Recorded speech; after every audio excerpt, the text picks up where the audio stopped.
Hello, आवाज आ रही है? हेलो एवरीवन, आज हम न्यू बैच शुरू कर रहे हैं, बैच नंबर 26। इसका क्लास आपका चलेगा ट्यूसडे, थर्सडे और सैटरडे, और ये 10 से 11:30 चलेगा। और ये आज 10 फरवरी है। 10 फरवरी को ये बैच शुरू हो रहा है, ठीक है? अब याद रखना, इस बैच में आपके जितने भी तरह के एग्जाम्स है, ऑब्जेक्टिव एग्जाम्स, वो सारा कवर्ड होगा। चाहे वो एसएससी का कोई भी एग्जाम हो, कोई भी एग्जाम हो, चाहे वो सीजीएल हो, स्टेनो हो, सीएचएसएल हो, सीपीओ हो, सारे तरह के जितने एग्जाम्स हैं, बैंक के सारे exams, NDA, CDS, air force, DSSP, और कुछ चैप्टर्स होते हैं जो एंटायरली सिर्फ और सिर्फ आते हैं टीचर्स के एग्जाम में, वो भी चैप्टर्स हम खत्म करते हैं। तो ये पूरा कंप्लीट आपका बैच है, बैच नंबर 26। और इस बैच को मैं शुरू करने जा रही हूँ चैप्टर नाउन से, ठीक है? क्या? नाउन से। क्यों? क्योंकि ये बैच जो शुरू हो रहा है, ये पार्ट्स ऑफ स्पीच से शुरू हो रहा है, फाइन? और पार्ट्स ऑफ स्पीच जो है, याद रखना, पहले तो आप मुझे यही बता दो कि पार्ट्स ऑफ स्पीच कितने हैं, उसके बाद शुरू करते हैं। यस, थोड़ा इस सेशन को लाइक, शेयर, और कम से कम इस सेशन को इतना शेयर कर दो ताकि जो भी न्यू बैचेस वाले हैं वो आके देख ले, और जो ऐसे भी नाउन पढ़ना चाहते हो वो भी नाउन भी पढ़ ले। चलिए, आशीष बेटा, आपका जो बैच चल रहा है वो तो चलेगा ही ना, ठीक है? ऑफलाइन न्यू बैच बेटा 22 फरवरी से आ रहा है। 22 फरवरी से मेरा बैच 12:30 से 2 होगा, और वो पूरा कंप्लीट कोर्स जो है वो 9:30 से 2 का है। ओके, कुछ लोगों ने 8 लिखा है, 1-2 ने 9 लिखा है। बेटा ध्यान से सुनना, जो पार्ट्स ऑफ स्पीच होते हैं ना, पार्ट्स ऑफ स्पीच में मैं आपको पहले तो सबसे पहले नाउन चैप्टर आने वाली हूँ, लेकिन पहले मैं आपको समझा दूं कि पार्ट्स ऑफ स्पीच होता क्या है और इसकी रिक्वायरमेंट हमें क्यों पड़ती है। मैं आपको बहुत एक छोटा सा सेंटेंस दूंगी, जरा देखो। अगर मैं कहूं कि आई एम टीचिंग इंग्लिश, आप देखो ध्यान से, अगर मैं आई बोलूं तो क्या है? ये सब्जेक्ट है, क्योंकि ये पढ़ा रहा है ना? और यहाँ पे आई प्रोनाउन है, देखो ये एक पार्ट ऑफ स्पीच है। दूसरा, आई एम टीचिंग, ये पूरा वर्ब है, जिसमें पहला जो है ये हेल्पिंग वर्ब है, और जो मेन क्रिया बता रहा है वो मेन वर्ब है, और ये दूसरा पार्ट ऑफ स्पीच है। तीसरा, एक भाषा का नाम इंग्लिश दिया हुआ है, ये नाउन है।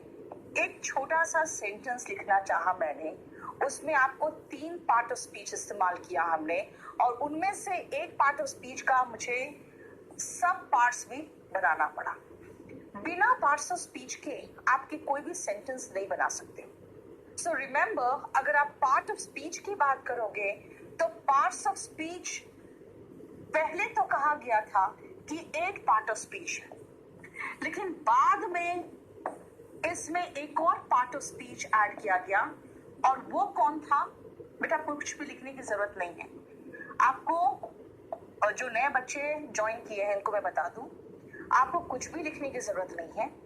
आप अगर चाहो तो सीधा सीधा जो आपको मैं लिख के दूंगी, हाथ से लिखा होगा तो वो आपको मिल जाएगा, वरना एक एक चैप्टर का आपको कंप्लीट पीडीएफ मिलेगा, ठीक है? कंप्लीट पीडीएफ मिलेगा। और देवरूपा, तुम क्या कर रही है? तुम्हारा बैच खत्म हो चुका। अगर आप चाहो तो आप ये किताब खरीद लेना केरी पब्लिकेशन से जाके, क्योंकि जो स्पेशल बैच है उसमें ये मैं पूरा करवाऊंगी, ठीक है? ये पूरा ग्रामर का बुक है जो पूरा कंप्लीट कवर्ड होगा, क्लियर? तो आप चाहो तो ये आप खरीद सकते हो। How to identify noun and subject. Ashish थोड़ा सा रुको बेटा, अभी जब मैं नाउन पढ़ाऊंगी तो ये सारा कंफ्यूजन आपका दूर हो जाएगा। अभी तो मैं जस्ट आपको बस सरसरी तौर पे बता रही हूँ कि कौन कौन से 9 पार्ट्स ऑफ स्पीच है। सबसे पहला है नाउन। नाउन की जगह पे इस्तेमाल करना होता है तो हम प्रोनाउन का इस्तेमाल करते हैं। फिर नाउन प्रोनाउन की विशेषता बताने के लिए एडजेक्टिव का प्रयोग होता है, ठीक है। एडवर्ब नाउन प्रोनाउन की विशेषता एडजेक्टिव बताता है, लेकिन वर्ब को क्वालिफाई करना, एडजेक्टिव को क्वालिफाई करना, खुद एडवर्ब को क्वालिफाई करने के लिए हम एडवर्ब का प्रयोग करते हैं, ठीक है। फिर जोड़ने के लिए कंजंक्शन का प्रयोग होता है। बिना वर्ब के तो सेंटेंस बनता ही नहीं, बिना वर्ब के सेंटेंस नहीं बनता। पोजीशन बताना है, ऊपर है, नीचे है, बगल में है, वो प्रेपोजिशन है। और जहां पे गश ऑफ फीलिंग्स के साथ आप कुछ व्यक्त करना चाहते हो, ओह, वाओ, हुर्रे, उनको हम इंटरजेक्शन में लगाते हैं। अब जरा 8 पार्ट ऑफ स्पीच देख लो। फिर आया कि भाई मेरे पास गाड़ी है, आई हैव कार। भाई आई हैव कार नहीं होता, आई हैव अ कार होता है। इसका मतलब है जो 9th पार्ट ऑफ स्पीच था वो था आर्टिकल, जिसको शुरू में छोड़ दिया गया क्योंकि आर्टिकल है ही नहीं हिंदी में, और कई भाषाओं में आर्टिकल नहीं। बेटा ये वॉल्यूम 1 का नहीं, बेटा ये वॉल्यूम 1 का नहीं, ये आपका स्पेशल बैच 26 जो आज शुरू हुआ है उसका है, ठीक है। और इसके करीबन 4 डेमो होंगे यूट्यूब में, और उसके बाद ये ऐप में चलेगा।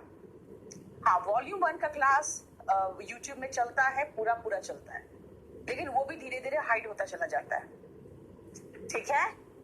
वॉल्यूम 1 फ्री है, ये नहीं है बेटा, ये हमारे 9 पार्ट्स ऑफ स्पीच है। और ध्यान से देखो, ये 9 पार्ट्स ऑफ स्पीच हम जब शुरू कर रहे हैं आज, तो हम लोग पार्ट्स ऑफ स्पीच से शुरू कर रहे हैं। और आज बच्चों ने, कुछ स्टूडेंट्स ने मुझसे सीरियस के कुछ क्वेश्चंस पूछे, देखकर इतना अच्छा लगा कि सीरियस में जो भी क्वेश्चन पूछा गया, मतलब 1-2 क्वेश्चन में बच्चा कंफ्यूज था, मैंने कहा यार ये तो बताया था कंजंक्शन में, याद करो, दिखा दिया, क्लास नोट्स में था ही।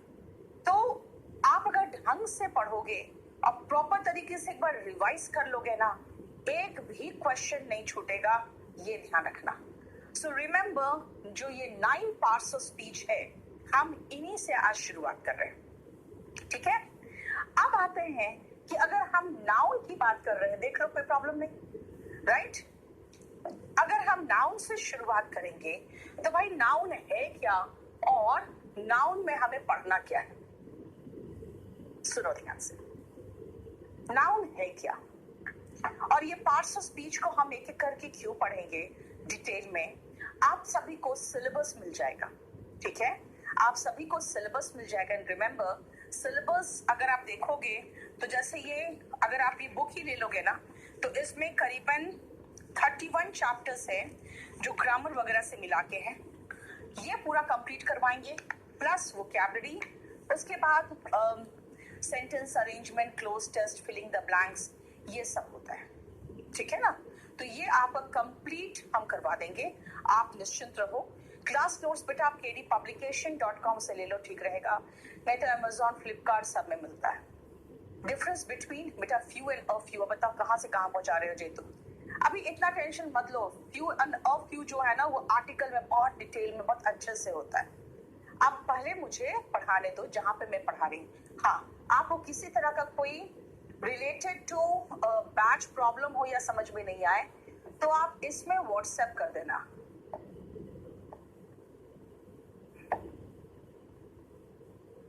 देखो, आप लोग को नंबर दे देती हूँ, और मैं अपने लोगों को कितना परेशान करती हूँ। कितना बज गए? 10 बज गए ना। मानसी यहीं बैठी हुई है 10 बज गए ना 12 भी नहीं बजे है, और मानसी यहीं बैठी हुई है और मेरा मोबाइल लेके, ठीक है। आप लोग व्हाट्सएप करते हो और वो बेचारी जवाब देती रहती है, ठीक है, क्योंकि मैं दिन भर क्लास में रह जाती हूँ, इसलिए बता नहीं पाती, आप लोग को करा नहीं पाती हूँ। बहुत कुछ है, बहुत सारे व्हाट्सएप के मैसेजेस छूट जाते हैं। In how many months? It will take around 7 months। आराम आराम से पढ़ेंगे यार, पता है क्यों? इंग्लिश ऐसी भाषा है जिसको लेके ना हड़बड़ हड़बड़ मत करना, मैडम जल्दी खत्म करा दो बेटा, भाषा है, आराम आराम से ही आएगा, है ना। इंग्लिश इतना थोड़ा सा तो ब्रेन है तुम लोग के पास, कितना डाल लोगे अंदर, इसीलिए इसको कहते हैं ना सोखना, इम्बाइब करना। वैसे देखते हो कई बार बरसात के मौसम में दरवाजा बंद नहीं होता है, क्यों नहीं होता पता है? क्योंकि आपको पता भी नहीं चलता, वो धीरे धीरे मॉइस्चर सोखता है और वो धीरे धीरे फूल जाता है, राइट। तो ही कहा मैंने, इम्बाइब करो, धीरे धीरे सोखो।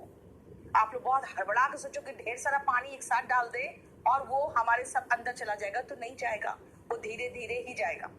चलो सुनो ध्यान से, नाउन क्या है? पहला पार्ट ऑफ स्पीच में हम नाउन पढ़ेंगे।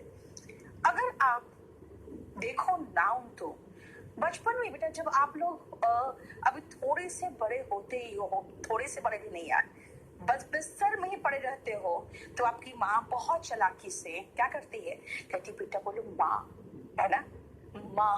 वो आपके मुंह के पास जाके बताती है बोलो माँ। आप उनका मुंह देख के खुश होते हो, हंसते हैं, मुस्कुराते हैं, फिर कहते हैं आ, है ना। और वो बेचारी बहुत दुखी होती है जब वो आपको इतने महीनों तक माँ माँ माँ सिखा रही होती है और आपके मुंह से दा दा दा निकलते हैं, दादा खुश हो जाते हैं, बेटा देखो मेरा पोता ने दादा बोला, है ना। माँ बड़ी दुखी होती है क्योंकि माँ तो मुंह से जल्दी निकलता नहीं है। और जानते हो एक चीज मैं बताती हूँ, पहला शब्द जनरली बच्चों का माँ नहीं होता है, पहला शब्द जनरली बच्चों का दादा होता है, दादा दा दा दा करता रहता है, ठीक है ना। और उसको सुन के दादाजी बड़े खुश हो जाते हैं, क्यों? क्योंकि उनको लगता है यार मेरा नाम बोला, पहले दादा बोला, है ना। और माँ चाहती है पहले माँ बोले। जानते हो क्या है ये सब? ये सभी तो नाउन है। क्या है नाउन?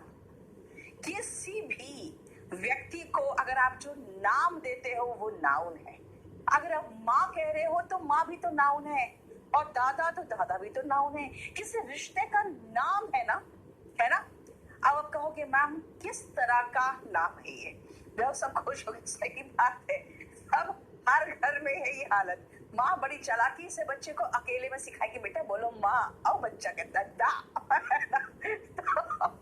तो माँ, दादा, नाना, ये सब रिश्तों का नाम है ना।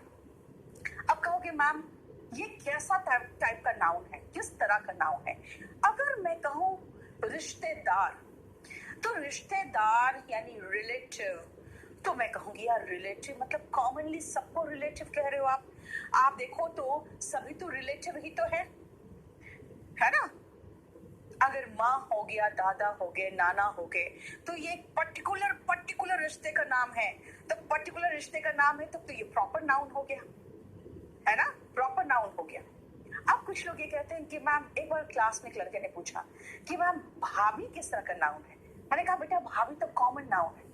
कहता मैम ऐसा कैसे कॉमन नाउन है? आप तो कह रहे हो माँ अगर प्रॉपर नाउन है, क्योंकि एक प्रॉपर रिश्ते का नाम माँ है, तो भाभी कॉमन नाउन कैसे? मैंने कहा बेटा जितनी लड़कियां दिखती है तुम्हें, तुम अपने दोस्त को क्या कहते हो, ये देखो तुम्हारी भाभी, है ना। जब तक उसका प्रॉपर नाम पता नहीं चलता, भाभी is the word that you use for each and every girl. ये देखो तेरी भाभी, है ना। पता नहीं हर लड़की जो तुम्हें पसंद आती है वो तुम्हारे दोस्त की ही भाभी क्यों होती, मुझे नहीं समझ में आया, तुम्हारी क्यों नहीं हो सकती, है ना। तो ये देखो तुम्हारी भाभी, तो भाभी क्या हो गई, वहां पे कॉमन नाउन हो गई, क्योंकि हर लड़की, जब तक उस लड़की का प्रॉपर नाम आपको नहीं पता चलता है, यानी प्रॉपर नाउन नहीं आया, तब तक वो क्या है, भाभी, यानी कॉमन नाउन, राइट। चलो ये सब मजाक था। Remember noun is the name. जैसे मैंने कहा कि भाई लड़की का नाम मालूम नहीं है तो तेरी भाभी। अब तेरी भाभी, भाई तेरी का मतलब हो गया कि योर भाभी। योर का मतलब क्या हुआ, वो पोजेशन बता रहा है, वो पॉजेसिव एडजेक्टिव है क्योंकि नाउन के पहले आया। Remember noun is the name. आपको उसका एग्जैक्ट नाम पता है? यस, एग्जैक्ट नाम पता है कि ये लड़की का नाम तो सोनाली ही है ना।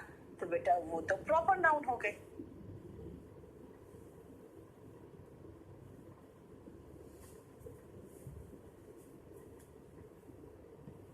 कॉमन नाउन, और एग्जैक्टली मैंने नाम दिया सोनाली, वो क्या है, प्रॉपर नाउन। और क्यों आप ये प्रॉपर नाउन कॉमन नाउन के बीच में चक्कर में क्यों पड़े हैं? क्योंकि जो दिल में एब्स्ट्रैक्ट नाउन भरा पड़ा है ना, वो उछाल मार मार के बाहर निकलने की कोशिश कर रहा है। कोई है ही नहीं जो उसको रोके। ये उछाल तो रहा है, उस लोकने वाला भी तो चाहिए। लोकना समझते हो? हाँ, कैच है ना, लोकने वाला भी तो कोई चाहिए। बेचारे के दिल में, तुम्हारे दिल में जो एब्स्ट्रैक्ट नाउन हिचकोले मार रहा है, उसको पकड़ने वाला कोई है ही नहीं। कौन सा एब्स्ट्रैक्ट नाउन हिचकोले मार रहा है दिल में? आपके फीलिंग्स, लव, अफेक्शन, है ना। अब बोलोगे मैम लव कोई समझती ही नहीं है। बेटा वो दिखता नहीं है ना, इसलिए समझती नहीं है ना। वो दिखता नहीं है, उसको फील करना पड़ता है, भावना समझनी पड़ती है। अब भावना समझने वाले तो जल्दी मिलती नहीं। क्यों? क्योंकि आप भावना समझाने की पोजीशन में होते नहीं हो। आपके दिल में हिचकोले मार रहा है क्या? Abstract noun. जब तक लड़की का नाम पता नहीं तब तक वो क्या है? कॉमन नाउन, तुम्हारी भाभी। और अगर उसका एग्जैक्ट नाम पता चल गया उस दिन बड़े खुश होते हो। क्यों? क्योंकि तुमको एग्जैक्ट नाम उसका पता चल गया है। वो क्या है? Proper noun. मैंने कहा दिल में जो हिचकोले मार रहा है वो अगला नहीं समझती क्योंकि उसको दिखाई नहीं देता। So what is abstract noun? That can be felt but can not be seen, that can be felt but can not be touched, जिसको आप छू के महसूस नहीं कर सकते हो, जिसको आप दिखा नहीं सकते हो, जिसको सिर्फ फील कर सकते हो। That is called abstract noun. 3 तरह का नाउन बताया मैंने। एग्जैक्ट नाम पता चल गया उस लड़की का, प्रॉपर नाउन। नाम पता नहीं है तो मैंने एक ही नाउन पढ़ा, क्या? भाभी। सबके लिए, सारी लड़कियां तुम्हारी भाभी, दैट इज कॉमन नाउन। और जो आपके दिल में हिचकोले मार रहा है, जिसके चक्कर में आप उसको कॉलेज तक छोड़ने जाते हो, पीछे पीछे बैठती नहीं है साथ में, और वापस आते हो, वो क्या है? That is abstract noun. जो आप दिखाना चाह रहे हो दिख नहीं रहा उसे, है ना। क्योंकि that is something that can be felt, can not be touched, can not be seen. 3 तरह का नाउन समझ में आया? हाँ। फिर आप सोचते हो यार कैसे पटाए इसको, कैसे पटाए? तब लड़के क्या करते हैं? एक मोटा सा सोने का चेन पहनेंगे। आज भी क्लास में हुआ, पता है क्या? रिंग हुआ एक मोबाइल का, और रिंग मोबाइल का मेरे क्लास में जनरली जब होता है तो एक ही तरह का मोबाइल का रिंग होता है, वो होता है आईफोन, है ना। ये लड़के बेचारे आईफोन रख के और क्लास में साइलेंट मोड पे नहीं रखेंगे। क्यों? ताकि लड़की सुने, अच्छा इसके पास आईफोन है, जरूर पैसे वाला होगा। बेटा आज तक मैंने आईफोन नहीं झेला क्योंकि मुझे समझ में नहीं आता। मेरा मोबाइल जो है ना 17-18 हजार का होगा, उससे ज्यादा हम मोबाइल रखते ही नहीं। लेकिन लड़के आईफोन रखते हैं। क्यों? क्योंकि वो मटेरियल नाउन शो करना चाहते हैं।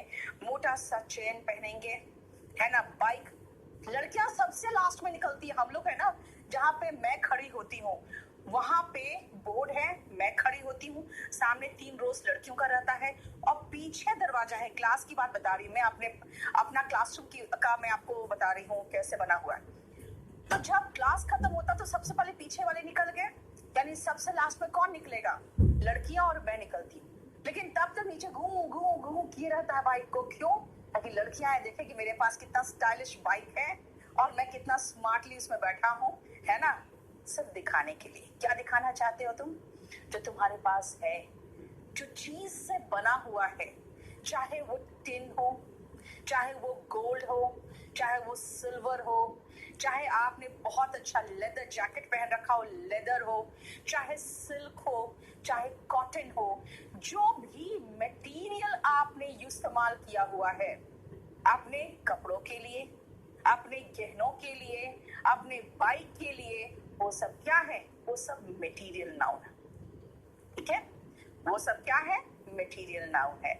So we have come to know what is proper noun. The exact name is the proper noun. The common name that you use for all the girls, खाली girls की बात कर रही हूँ मैं, तो वो common noun. Abstract noun, the feelings that you can only express, that you can only express. It cannot be seen. It can only be felt.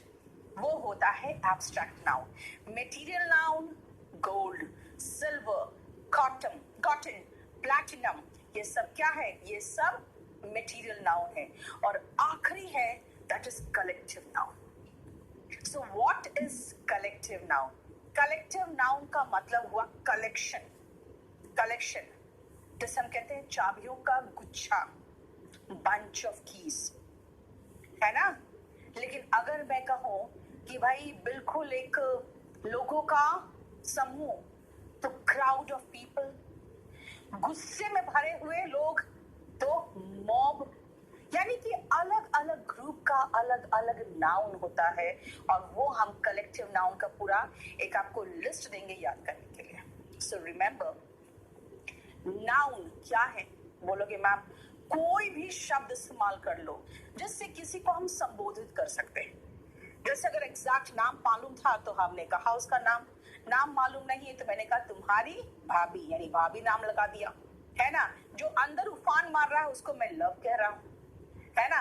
आप उसको इन्फैचुएशन बोलो, मैं तो इन्फैचुएशन कहती हूँ, है ना। आप उसको लव कर रहे हो, मैं तो कहती हूँ भैया ये तुम्हारा जो है ना इस उम्र में तुम्हारा जेनेटिक थोड़ा सा, लड़कों का जीन्स में ही एक डिसऑर्डर है ना। और थोड़ा सा काम और कौन कर जाता है तो आपके अंदर जो अभी हार्मोनल इम्बैलेंस चल रहा होता है बस वो कर जाता है, जिसको आप क्या नाम देते हो? लव, अफेक्शन, है ना। ये क्या है? Abstract noun. Material noun exact material, और collective noun collection of things को कहते हैं हम कलेक्टिव नाउन। जैसे bunch of grapes, bunch of keys भी है ना। पता है उल्लू के समूह को पार्लियामेंट कहते हैं, सही में उल्लू के ग्रुप्स को पार्लियामेंट कहते हैं। स्वार्म ऑफ बीस, यानी कि मक्खियों के झुंड को स्वार्म कहते हैं, है ना। पंछियों के ग्रुप को फ्लॉक ऑफ बर्ड्स कहते हैं, जब वो उड़ रहे होते हैं ग्रुप में तो उसको फ्लाइट ऑफ बर्ड्स कहते हैं। यानी हर चीज का, हर का कलेक्शन का अलग अलग नाउन है जिसको आपको रट्टा मारना पड़ेगा। सो रिमेंबर, नाउन समझ में आ गया क्या है? नेमिंग वर्ड है, ठीक है। अच्छा, कितने प्रकार के नाउन हैं? मुख्यतः 5 प्रकार के नाउन हैं। Proper noun, common noun, abstract, material and collective noun. Okay fine. भाई ये नाउन है क्या, क्यों यूज करें, कहाँ आता है, कहाँ आता है? सबसे पहले मुझे ये बताना, अगर मैं आपको दूं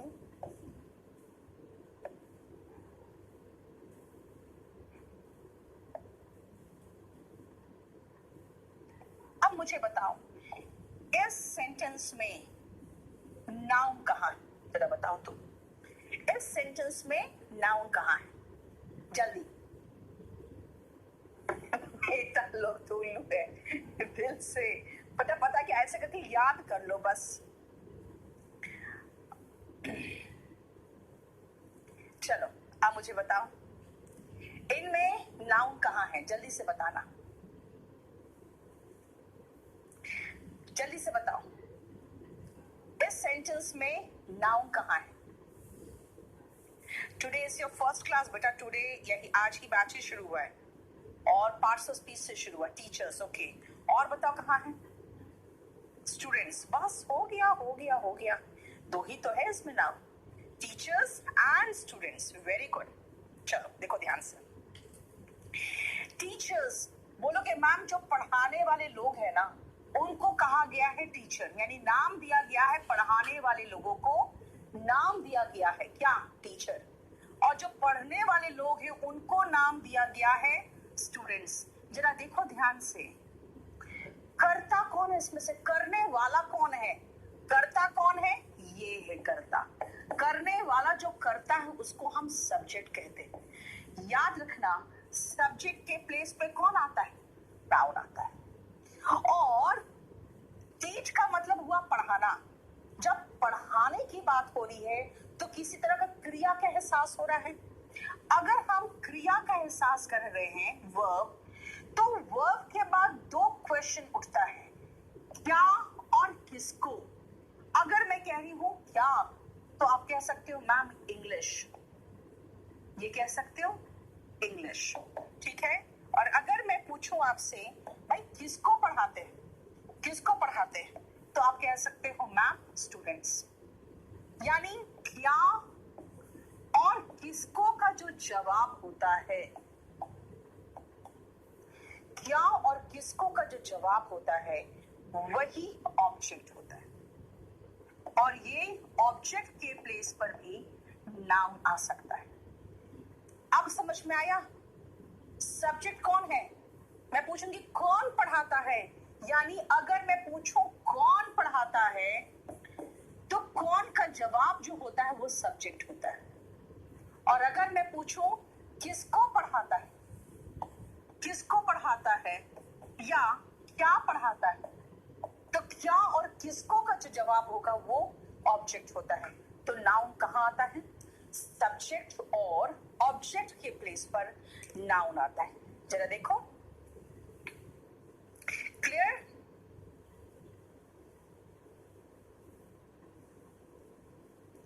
क्लियर? अब सुनो, अगर मैं कहूं टीचर्स टीच स्टूडेंट्स, तो सब्जेक्ट के प्लेस पे टीचर है और ऑब्जेक्ट के प्लेस पर स्टूडेंट्स है। यानी पहला पॉइंट समझ में आ जाना चाहिए आपको कि नाउन क्या है। कोई भी शब्द जिससे किसी के नाम का एहसास हो। मैंने कहा पढ़ाने वाले को नाम दिया गया टीचर, अब पढ़ने वाले को नाम दिया गया स्टूडेंट, यानी कि नाउन क्या है? नेमिंग वर्ड है। नेमिंग वर्ड कहाँ आता है? In place of subject and object. इतना हमें समझ में आ गया। In place of subject and object. अब सुनो, फिर से एक सेंटेंस ये है जिससे मैंने 2 पॉइंट आपको सिखा दिया। चलो अब मैं आपको तीसरा पॉइंट सिखाती हूँ। सुनो, आई एम फॉन्ड ऑफ क्या? स्वीट्स, है ना? कल चॉकलेट डे था नहीं, आज टेडी डे है। बेटा ये सब चक्रों में मत पड़ना, जानते हो ये सब मल्टीनेशनल कंपनी तुम लोग को मूर्ख बनाती है ना? क्या ये टेडी वेडी खरीद के देने की जरूरत नहीं है। एक रिबन खरीद लो, अपने सर पे उसको बांध के पेस्ट कर लो और अपनी गर्लफ्रेंड के पास चले जाओ, देखो मैं ही तुम्हारे लिए टेडी, है ना? वो खुश भी हो जाएगी, देखो मेरे लिए कितना, मुझसे कितना प्यार करता है, अपने आप को टेडी बेयर बना के पेश कर रहा है। बेटा पैसे बचाओ, पैसे, इन सब चक्रों में मत पड़। कैसा लिचड़ वाला आपने सलाह दिया, मैं सही कह रही हूँ। अगर टेडी मांगे ना तो एक छोटा सा रिबन अपना यहाँ चिपका लो और टेडी बेन के बन के खुद ही पहुंच जाओ उसके पास। पैसे बर्बाद मत करना इन सब चक्करों में। चलो सुनो, I am fond of chocolate, I am fond of sweets. बेटा व्हाट इज फॉन्ड? फॉन्ड का मतलब पसंद, और उसके साथ जो ये फिक्स प्रेपोजिशन है, ये फिक्स प्रेपोजिशन क्या है फॉन्ड के साथ? Of, fond of. जरा देखना, फॉन्ड ऑफ के बाद स्वीट्स आया, ये भी तो नाउन है। यानी हर प्रेपोजिशन के बाद या तो नाउन आएगा और नाउन के स्थान पर प्रोनाउन भी आ सकता है, और अगर वर्ब आएगा ना तो उसको भी नाउन बनाना पड़ेगा, तो जेरेंड बन जाता है। Remember, third point, preposition is followed by noun। यानी अगर आपको preposition के बाद दिखे तो वो भी नाउन है। नाउन के प्लेस पे प्रोनाउन हो सकता है ना? तो प्रोनाउन भी चलेगा। नाउन के प्लेस पे जेरेंड भी हो सकता है, क्योंकि जेरेंड भी नाउन होता है। इसीलिए मैं ज्यादा कुछ नहीं, अभी मैं नाउन पढ़ा रही हूं तो मैं यही कह रही हूं। देखो तीसरा पॉइंट, और अगर मैं ये कहूं, चलो स्टूडेंट तो जानते ही हो नाउन है, अगर मैं कहूं शी इज अ स्टूडेंट, है ना? अगर मैं ये कहूं आई have many friends, I have many friends. देखो फ्रेंड क्या है? आप कहोगे मैम ये तो एक रिलेशन का नाम है जिसको फ्रेंड कहते हैं। नाम, नाम मतलब नाउन। दिस मीन्स, अब मैं लास्ट पॉइंट में पहुंचने वाली हूं, कि भाई देखो, नाउन डेटर्मिनर के बाद नाउन आता है। अब कहोगे ये डेटर्मिनर क्या है? डेटर्मिनर चैप्टर आप आर्टिकल के बाद पढ़ोगे, क्योंकि जानते हो आर्टिकल भी डेटर्मिनर है। I have a friend, I have many friends, I have much work, I have several friends, I have no friend, है ना? He is my friend, these friends, that friend, जो भी फ्रेंड के पहले लगा रहे हो, यानी डेटर्मिनर का मतलब क्या है? बाय डेटर्मिनर में हम आर्टिकल ए एंड द तो लगा ही सकते हैं। देखो ऐसे कहेंगे